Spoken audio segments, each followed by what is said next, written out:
All right. This is just going to be a downer of a video. I'm going to tell you that right now because we're going to be talking about a bunch of products I didn't like. Now, it's all personal. It's just makeup. Some of you guys might love some of these. We'll get into it, but it's a mix of makeup and skincare and hair care and just a lot of things that I really, truly believe you should avoid at all costs. Maybe barring like one or two of these items that might work for some people. Okay, so cheers. Let's talk about things I don't like. I think these videos are fun, okay? I enjoy talking smack about things I don't like. I hope you enjoy listening. All right, let's start with makeup because I know a lot of people, if you've clicked on this video, you're probably into makeup or if you're someone that watches my channel a lot. So one of probably the biggest disappointments because it had been built up so much for me is the Maybelline Mascara. I don't know, man. This kind of gave me like 4 lashes. You know what I mean? And I feel like I can make it work, but it just takes a little bit more work than like every other mascara that I already know and love, including tons of them from the drugstores. I'd heard some people say this is more of like a tubing formula, and I happen to actually quite like tubing mascaras. But again, this just didn't perform the same as some other ones I've tried. The reason a lot of people like tubing mascaras is that the removal is really easy. You just need warm water and it all just like comes off really easily. It came off okay, but again, I just didn't feel like the way it looked during the day when I was wearing it was enough to make me feel like this was anything special. So my current favorite, I have a lot of favorites. My current favorite's the number 7 Full 360 Ultra that you can get at Target and Walgreens. It's what I'm wearing today. It's what I'm wearing most days.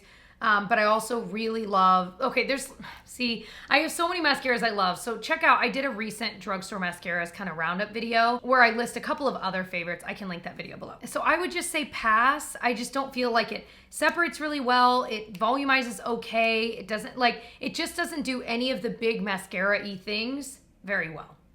So this product here is a concealer. Well, okay, it's the L'Oreal True Match Eye Cream in a Concealer. So what I liked about it is that it says it's got hyaluronic acid in it. I think that's pretty cool.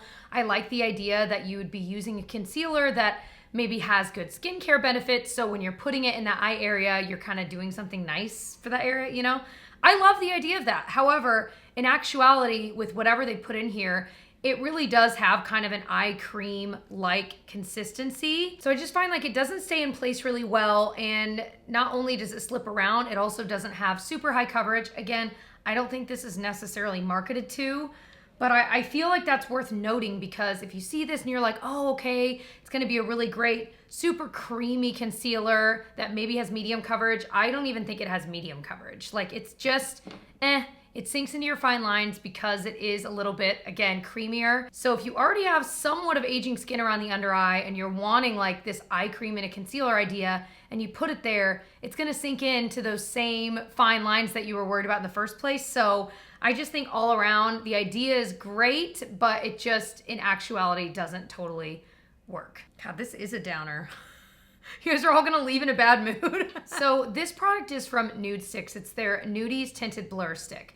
So I bought it in a darker shade to use it as more of like a contoury, bronzery type product. That's not really how it's meant to be used, but it was for a video. I was copying someone's makeup routine. Who was it? Was it Hilary Duff? I think it was. I'm trying to remember which one it was. I do a lot of like celebrity videos and they run together after a while. But so I got it in medium 6. Now the idea is that you're supposed to use this more like all over your face in a shade that like match your skin tone.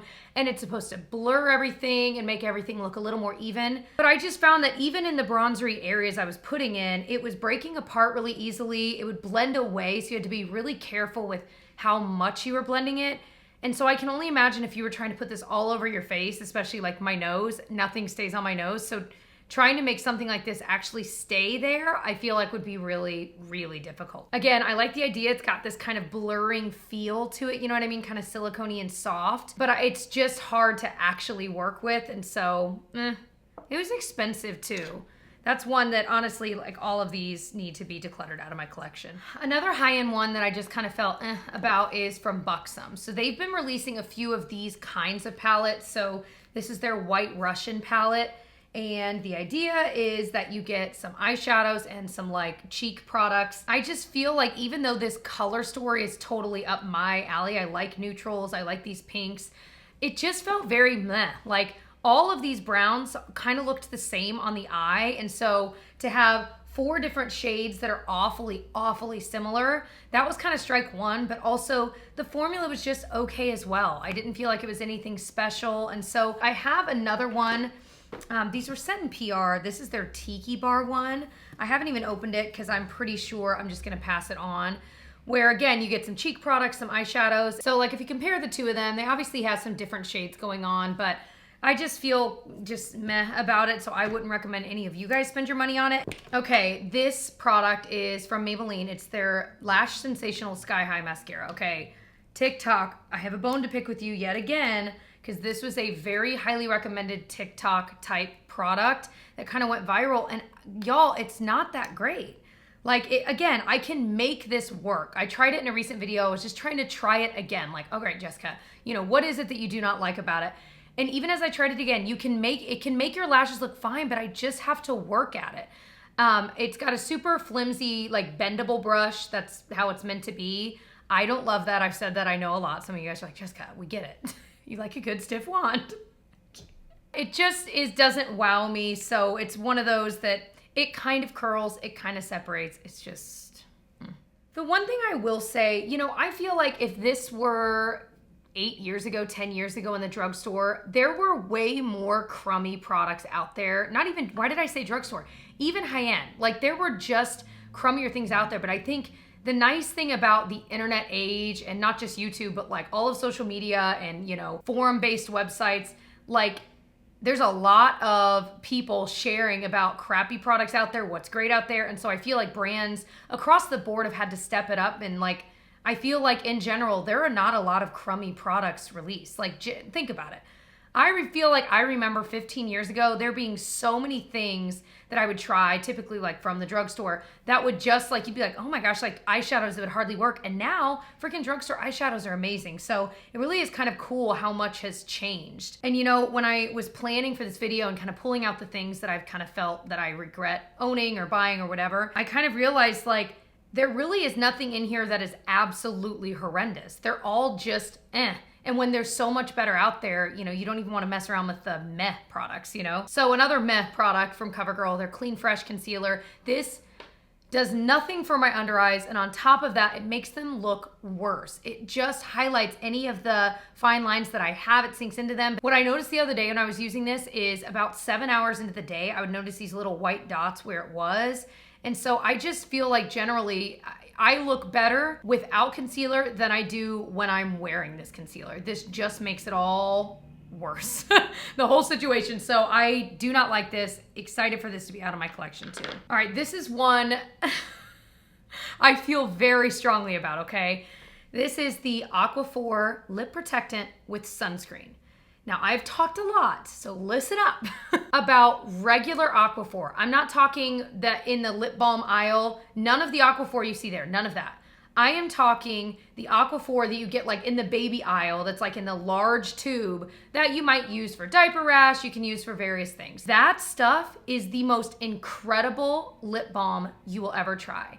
It's incredible. It like genuinely will heal your lips. And what I've realized is that the Aquaphor lip treatment, both their regular lip treatment and the one with SPF, are not the same thing. Those two are different than regular Aquaphor ointment. And I'm telling you, the regular stuff, I remember like a year ago, I had the worst case of chapped lips. Like I don't know what was going on. I must have had a reaction to something, and it was bad. Like it was peeling and burning, and like I didn't know what to do. So I'd randomly had Aquaphor from my daughter's literal diaper bag, and I pulled it out and I put it on, and I did it, you know, every few hours that day. By the next morning, my lips were totally back to normal. It was wild. So I was sold from that moment on. I have bought so many. So you can buy these little guys in the travel section of the grocery store, drugstore, wherever you're at. That's filled with the actual Aquaphor healing ointment. And then you feel like it's more of a lip balm. Plus, when you finish it, I'll usually clean it out and just refill it with the big one I get in the baby aisle. They also now sell little tubes that feel more like a lip balm, but again, they're not their lip balm. It's different. So the reason I'm bringing this up is in the past when I've tried both this SPF one and their regular lip balm, it's made my lips feel drier than they were. And so I really do feel strongly about that you just need the regular stuff. So I can link this little version and then the tube version of the ointment down below if you want like the smaller tube to keep in your purse or your bag, because I just do not recommend the Aquaphor lip products themselves. This is the stinkiest thing I've ever put on my face, and I really mean that. This is the Holly Frog Grand Amino Cushion Cream. Listen, I actually love the way this feels on my skin, but the smell made me so ill. I can't do it. I'm like nervous to like open it and smell it because it's so bad. Hold on. It smells like, I'm gonna put a little on my hand. I know I'm gonna regret it. Plastic, like melted plastic mixed with something. Now, some of you guys are gonna smell this, like if you own it or something, and be like, I don't get it. It's not an added fragrance thing. It's just the way this smells. So I appreciate that there's no added fragrance and stuff like that for someone that might be sensitive to that.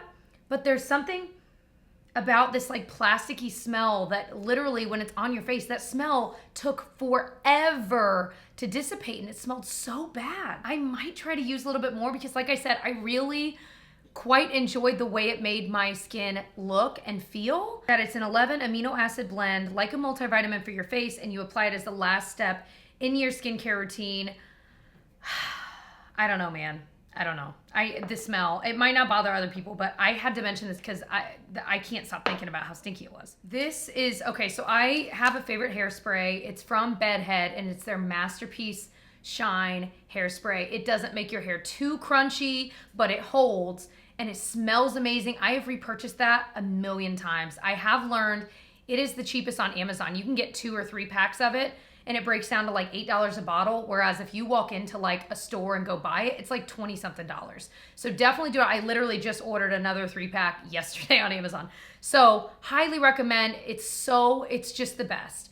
So I keep trying to try other hairsprays kind of intermittently to see, and nothing has ever beat it out, and it's like 6 years in the running. But I tried this one recently, and it's from one of my favorite hair care brands, Kristen S., and it's the Signature Finishing Hairspray. This made my hair so freaking sticky. Like I felt like I'd put a gel in my hair and then walked out into humidity and started sweating. Like that's the way that my hair felt with this. Does that make sense? It just makes it so sticky. It's not a super pleasant smell, just a very hairspray-y smell, which, you know, okay, that's not that big of a deal. But it was so sticky. It was the opposite of what I want in a hairspray. So this, I'd probably use only this much. I don't know what I'm gonna do with it. I might be like, hey sisters, any of you guys not care if your hairspray is sticky? Because I got one for you then. So this is from Roche Posay, and I did recently touch on this one. This is the vitamin C serum. Listen, I think the serum itself is pretty good. This was pretty expensive. I always view La Roche-Posay as a more drugstore-y when it comes to the price brand, and it's a skincare brand I actually really like. My favorite body lotions from them. One of my favorite face washes is from them. But this, the way I always use vitamin C serum is during the day before my sunscreen and then makeup. And that's just the way it works in my routine. It works the best. And the only problem is this particular vitamin C serum pills up. It does not play well with makeup. I've tried it with different sunscreens. I've tried waiting longer before doing the next step. You know, I've tried a lot and it just doesn't work. And this was not cheap. So I'm using an Ulla Henriksen one right now that I am enjoying, but it's more of like a vitamin C like lotion. I'm planning on doing a morning routine video with my morning skincare in there, and I'll probably use that and share that with you guys then. But my OG favorite is the May Love Glow Maker. I just need to buy another one once I'm out of the Ulla Henriksen one. That's probably what I'll buy. I've gone through so many bottles of that. It plays beautifully under makeup. It is really high quality. So I wanted to mention it because it's one of my favorites. I've been sponsored by them in the past. This is not sponsored.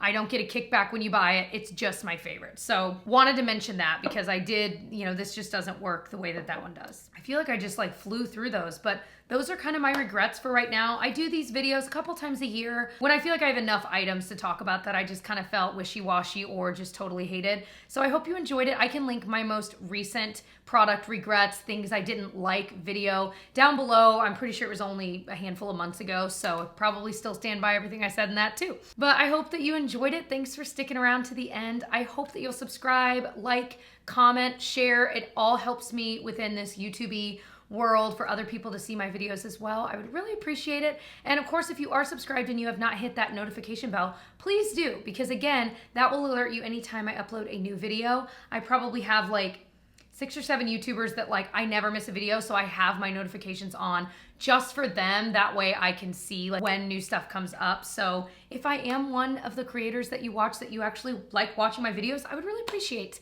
if you turn on that notification bell. But anyway, thank you all so much for watching, and I'll see you guys in my next one. Bye.